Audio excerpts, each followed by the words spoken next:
We made it. Apparently, you need a premium Twitter to do streams, which is why I put the blue thing next to me. But the pod account can't do it anymore. But welcome in, everybody. Pete was first. Nobody will tell him any different. Jack looks different today. It's because Bobby's here. Jack is drafting children tonight. Jack's building a roster of children. A roster of children is probably worse than what I said. He's picking his favorite kids. He probably tuned in for like the first 3 seconds of this and whipped his phone across the room. I hope you heard that. But yes, we're here. The Celtics had a devastating loss yesterday. Bobby and I sat next to each other for the loss, and Bobby can tell you that I was devastated, head and hands up on the 9th floor as they threw the ball out of bounds with no time left. Sam is Mr. NBA Cup, so not anymore. Fuck the no NBA one took it harder than him. I mean, it just makes it harder, Sam. They're not out. Vegas is still in play. What up, Josh? No, they really aren't out. Jack and I kind of talk about this on the pod tomorrow. Literally nothing has changed. You still have to beat Cleveland and then everybody else, and you will win the group. Very simple. The build-up for Cleveland doesn't change, in my opinion. Cavs, you look at their schedule and you see what it could be when that matchup finally arrives. So still as excited for that. It doesn't change. And you wonder if that was just one of 82 from the Celtics. And hey, sometimes everything's going to go well and sometimes you're just going to have a night like yesterday. You also wonder, as much as they say one thing, do they not want the extra games and to go to Vegas and the mileage? Even on the Netflix doc, sorry for being long-winded, Sam, but Tatum talked about how much it hurt him that he had the bags packed. He was ready to go to Vegas last year. They lost to Indy. He was sick over it. But their play last night, if you're one of those people who buys into maybe they just don't care and they don't want this, then you certainly have evidence to hold up. I mean, Tatum's saying he's devastated. Jack and I paid for a trip out there. We were devastated. We should have got it. They should have paid us. We do have the starting 5. Derek, Drew, Jaylen, Jayson, and Nemi. Philip actually wrote us a Nemi song. I'm not going to play it because I don't want to spoil the pop, but we do have. That's fire. RJ, shout out. Can't wait for a Noah Bobby pregame show. We're trying to feed families out here. It'll be some game that Jack and I don't care about. We're like, hey, can you guys do Celtics versus Hornets, please? Could be that Raptors game. Saturday? City Edition jerseys. Me and Noah join you and Jack. Yeah, it's you and Noah while Jack is trying to convince me not to dive off the 9th floor. Sam, we got to get you one of the City Edition jerseys for your birthday. That's going to be your present. The best thing is my birthday was 2 weeks ago, so doesn't matter. It'll be a belated gift. We didn't get rid of Bobby. I thought they did too, Tebow. I thought I got the pink slip. Too fucking lazy to do a show. / busy. Busyness is really what it is. Yeah, it's a schedule. Work, which makes it difficult. But yes, they are in Brooklyn. I don't know what the hell's going on with my voice. Very weird. I literally was fine all day. Now I can't talk. Need some of that throat coating tea. Need some with my throat. Kristaps out warming up before the game. Saw him walking around yesterday at the Garden.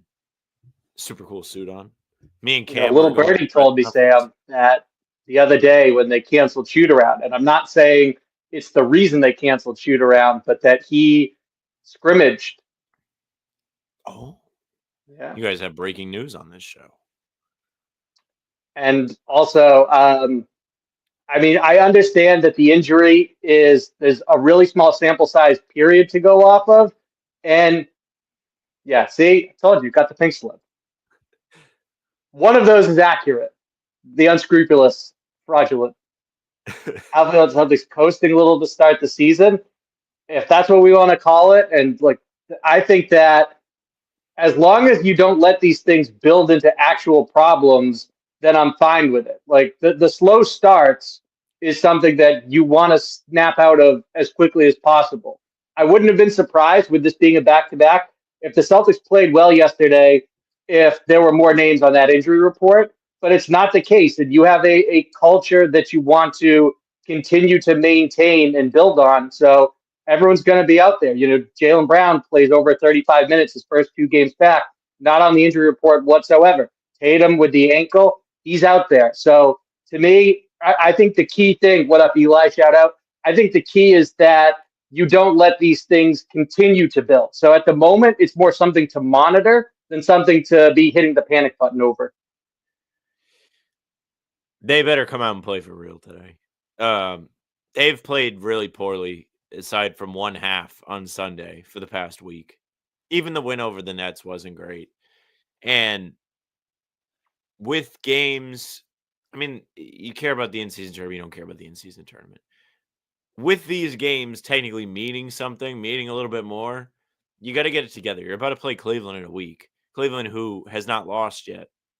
They're playing a Sixers team tonight with no Embiid, no Paul George. Embiid, by the way, looked awful yesterday. 2 of 11 for 12 points with 8 free throws. These guys got to figure it out. It might not mean anything. Are we going to care about these games in April? Probably not. But at the end of the day, you still need to get everything rolling. You want to say they don't have Porzingis, fine. They just won a championship without Porzingis. They went through the whole playoff run without Porzingis. This is not the type of basketball they played. It's an effort thing. And they said it to us after the game. Jaylen and Derek were very accountable. Joe Maz was not happy. They need to just be more engaged. When you're getting outplayed by guys that are hungry, it stings even more because those are the type of games you're supposed to blow them out. I mean, the spread was 16.5 on Monday or yesterday. It was yesterday, Tuesday. The spread went overboard and didn't account for the Hawks are better without Trae Young. So that spread was ridiculous. And my dumbass was on this show yesterday. Take the Celtics spread. They're going to try and run it up on them. Like, pound the over. Tournament point differential. Somebody should have put me behind the shed. Idiot. So it will be interesting to see what happens there. The thing to me that I look at is it's not the volume of threes. It's that if you're going to take that many, then the bad ones in the middle of a drought are killers because you're just continuing to allow the other team to play on their terms in that stretch of the game.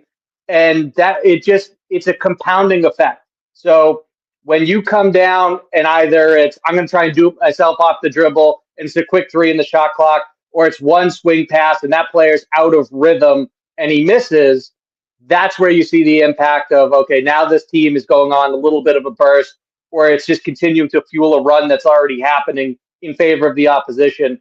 It's the quality of shots. That's what matters. And when that dips in the middle of a dry spell, you really feel it. Yeah, and you felt like they were kind of pressing at the end of the game. Listen, they're up 15 in the third quarter, goes down a little bit, gets back up to 15, and then the actual collapse begins. And it going down from 15 was something we saw a little bit of last year, but much like they did yesterday once, they usually would bounce back and then put the game to bed. Yesterday, they just didn't do that. And it was because, listen, Derek White really made a good point in the press conference yesterday. He was like, when guys are given extra opportunity with somebody like Trae Young out, they are going to want to prove themselves. And like, as much as we're like, who the hell's even playing for the Hawks? Like, who are these guys? These guys are all nasty. To be in the NBA, you have to be nasty. And there are plenty of NBA players that probably sit there, go to practice every day, suit up for a game, and think to themselves, man, why do they not give me an opportunity? Yesterday, you saw, I wouldn't say 2 of them because I think Dyson Daniels and Jalen Johnson have roles cut out for them with the Hawks where they're actually allowed to play. But they were fully unlocked yesterday. And listen, the Celtics had nothing for them. They were hustling. Celtics lost that game off of offensive rebounds and turnovers. Even erase the first 46 minutes of mistakes, right? Like, say all of it's the same. In the last 2 minutes, the last 2 possessions, they give up an offensive rebound that ends up killing them. I mean, that was the worst play of the game. I highlighted it on a breakdown where Jalen Johnson takes the shot. thank you. It's 1-on-3, and he's the one who comes away with it. Larry Nance buries a three. That's the worst play of the game. It exemplified all this talk about effort and focus last night, whether it's coming from the Celtics, from the media, from anyone who watched it. And so I look at last night, and I thought the Hawks had a smart strategy that the Celtics were complicit in not providing enough resistance on. And that is whether it's off a screen or just in transition, we're going to get these cross matches. And we're going to get our bigs, specifically Capella and Okongwu, on one of your guards. And even if we don't get them the ball, they're going to make a play on the rebound. And so, like the one at the end of the game, the tip in, the Celtics had no chance of getting that. They would have needed a lucky bounce. It's Jaylen Brown, it's Drew Holiday rotating, and it's three Hawks who are bigger than all both of them. So what happened was expected there on the game-winning basket for Atlanta. Overall, it's interesting because Horford played 26 minutes and Luke Cornett only played 4. That's not the type of team, because they're more long and athletic, where you say put Tillman in. And so you could have gone more double big for sure, but you kind of just needed your team in terms of getting rebounding to step up. And given the lack of effort and focus, it didn't happen. Sure didn't. Jared asks, please compare last night's loss to a Jersey Mike's sandwich so I can better understand. I've had Jersey Mike's once in my life, so that's for Sam to do. Okay, if I was to do this as a Jersey Mike's expert, I would tell you that last night's loss was the equivalent to ordering a bowl at Jersey Mike's. Like if you were like, can I please have a turkey and cheese, but a bowl? That's what horrible. it was. There's no bread. That's what you got. You didn't get any bread. You literally have a plastic container to cut your turkey slices with a fork and knife and eat it like that. Horrible, disappointing. I mean, the cup, we were talking about it yesterday. Cup lights were too bright. They weren't ready for the prestige of the cup. And you know who else couldn't? The crowd. They were not up for this. And usually what you see is moments where the crowd will say, hey, this team needs energy. Let's try and provide it and see if we can have an impact on the outcome. Until the very end, it was like a library in there. They were not up for that game. The only time they got excited is when they put Peyton Pritchard in for 2 seconds before the half. Everybody was on their feet. When he had a chance to make some magic at the end of a quarter, the place came alive. Other than that, felt like everyone was sitting down on their hands, no talking. Yeah, crowd not great yesterday. Despite they didn't play any crowd last night, RJ. I was going to tweet out that there were "We Want the Cup" chants ringing around the Garden, but Bobby was like, "You can't do that. That's not true." You got to maintain your credibility, Sam. I'm literally such a troll. Posting lies. Did you see? So I tweeted the day the Celtics played the Pistons and it was close. I was like, Pistons might be better than the Knicks, like because the Knicks got killed by the Celtics, and I was like, Pistons played them hard. Clearly, a second half tweet. When the Knicks beat the shit out of the Pistons, like a week later, the Knicks fans came for me. It was crazy. And I was like, well, they got lucky that night. 1 of 82, just like last night. Like, horrible. Pistons, big win yesterday. Big win. We got Thompson back or coming back. Got to be excited about what's going on in the Motor City. Jalen Rose looking like a Muppet. They rattled Spoelstra yesterday. He couldn't handle the cup or the Pistons. What they did is they trotted out the AI generated mascot from Reddit, and Spoelstra saw him, and they said, "Oh boy." He saw him. He saw Jalen Rose. He saw the new court. Couldn't handle it. They broke Spo. The Sixers court was unbelievably terrible. Speaking of Embiid was also terrible. 2 of 11, 12 points, only 3 rebounds, and he needed 8 free throws to get there. Screened his own teammate. There's a little thing with him and Kelly Oubre. Not a stellar return. A lot of people saying he still looks hurt too, which he does. Listen, if Joel Embiid is still hurt and I'm a Sixers fan, I am beyond upset. Not because the luck, but the fact that this man played for Team USA, spent the summer not resting, not rehabbing his knee, but continuing to play and continue to stress that injury. And then when the season comes around, he's not ready, but he had to suit up for Team USA so he could actually win something because he can't win anything for Philly, but he'll suit up for the country. Oh yeah, I'd be fucking ripshit pissed if I was. And they are. They're furious with him. They're very concerned. It feels like just to calm the fan base down, the Sixers need to string something positive together. At a minimum, for example, him and Paul George are not playing tonight. You need to see a guy like Jared McCain step up. And I like him a lot, and I think he's playing well. Like something good needs to come from your stars being absent. But also, in the long run, it's possible that Embiid gets better from the iron sharpens iron experience of the Olympics. And the knee's not great right now, but that also means less games, less minutes, less wear and tear. And it helps him in the long run combined with that summer experience. So I understand right now everyone in Philly has their pitchforks and is doom and gloom, but the story is not written just yet. Which team is further up the creek without a paddle? Philadelphia or Milwaukee, and why? I mean, if the Sixers stars aren't getting healthy, then they're hosed. But at least they have a young guy to point to for the future in Tyrese Maxey. Milwaukee, it really might be that their best bet is to trade Giannis at some point. Like they're out of ammunition from the Holiday and Dame trades. Doc Rivers was a mistake. And so I don't know what the pivot is if it's not trading Giannis. Like who wants Damian Lillard? We talked a little bit on the ninth floor about Trae Young being a negative asset. The same thing is true for Lillard. Chris Middleton hasn't played yet, and maybe he's the elixir there in Milwaukee, but I don't know. It's just a team that it looks like it's run its course, and so it might be that the best bet is ultimately at the offseason to trade Giannis. Double ankle surgery. Chris Middleton is the fucking needle mover, dude. Call it a fucking day. Got your team.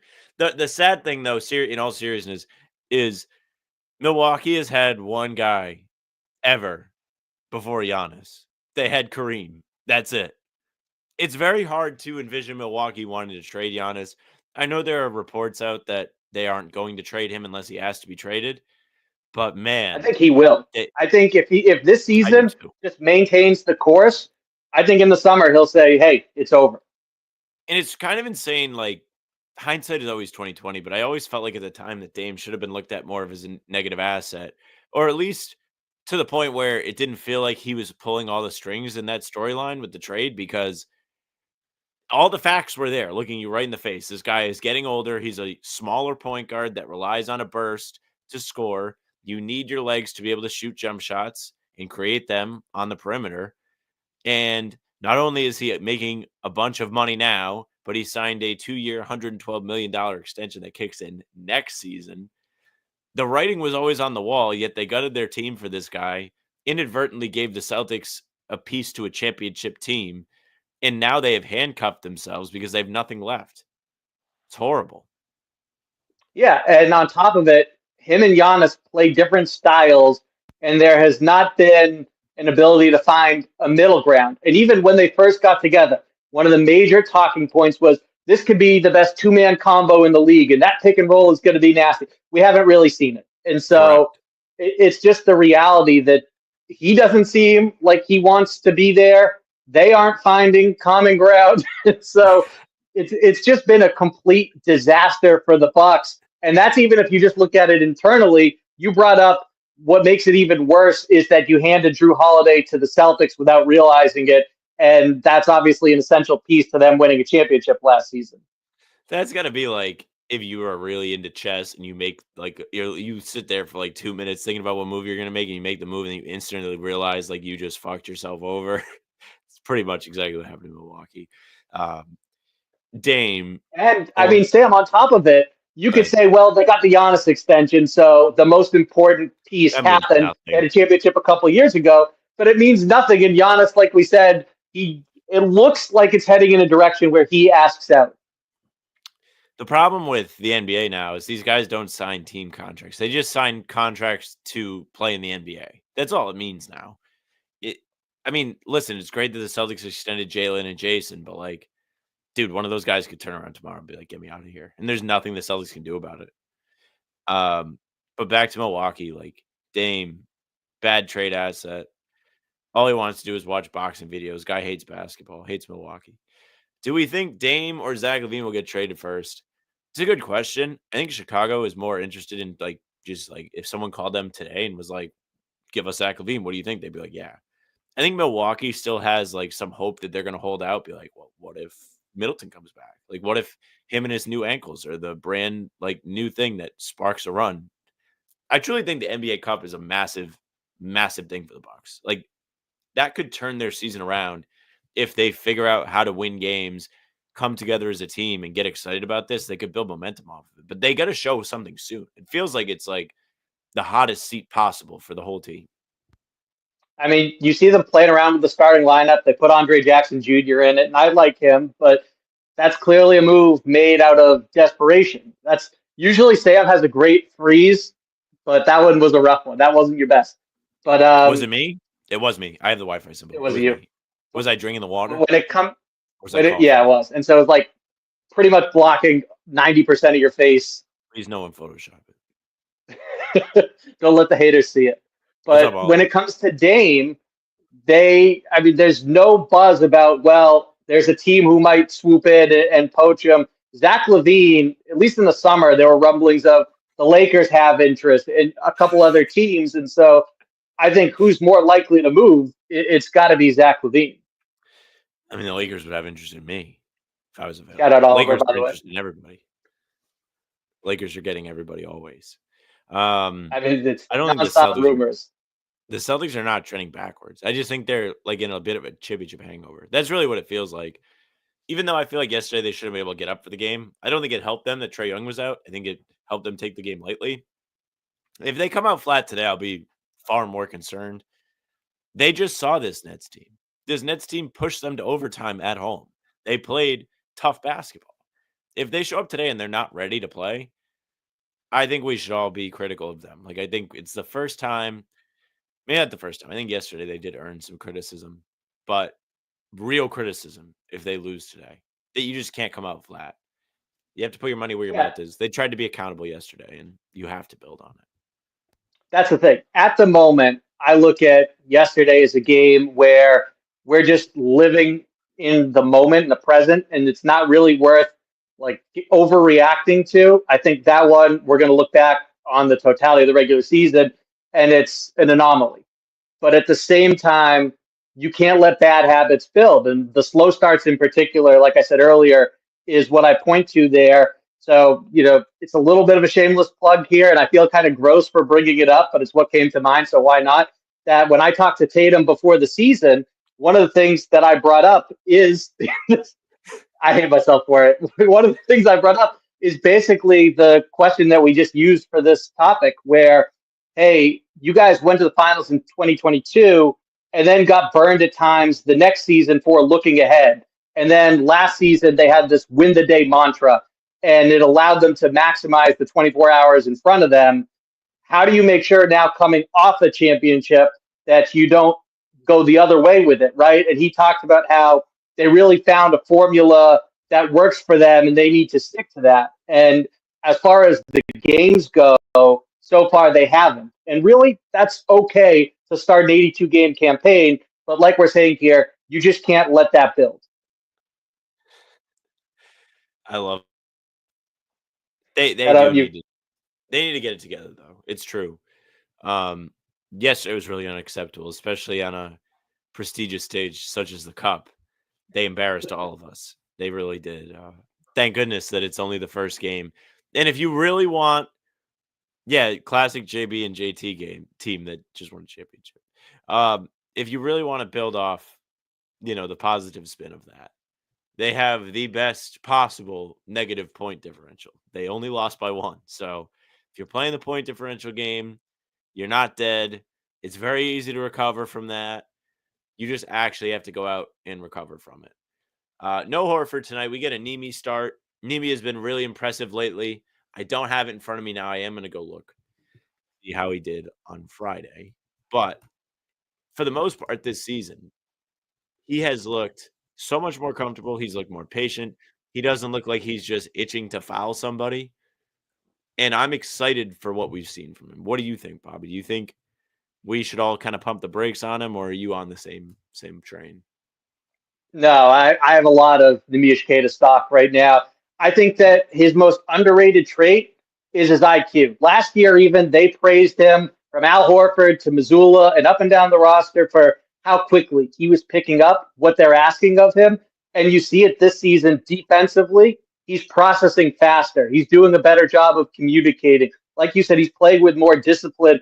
And then a nice area of growth from him offensively is the body control, that he gets the ball rolling to the rim and he's able to just catch it, stop on a dime. And even now, there's been times where he looks to the corner and the defense takes it away. And he's not just throwing that pass, whether it's instinctual or out of desperation because he's not comfortable with the ball in his hands. He'll pump fake it and then kick it to the wing and get a guy an open shot. And so to me, I really like what he's given this team overall and the growth that he's showing to start the season.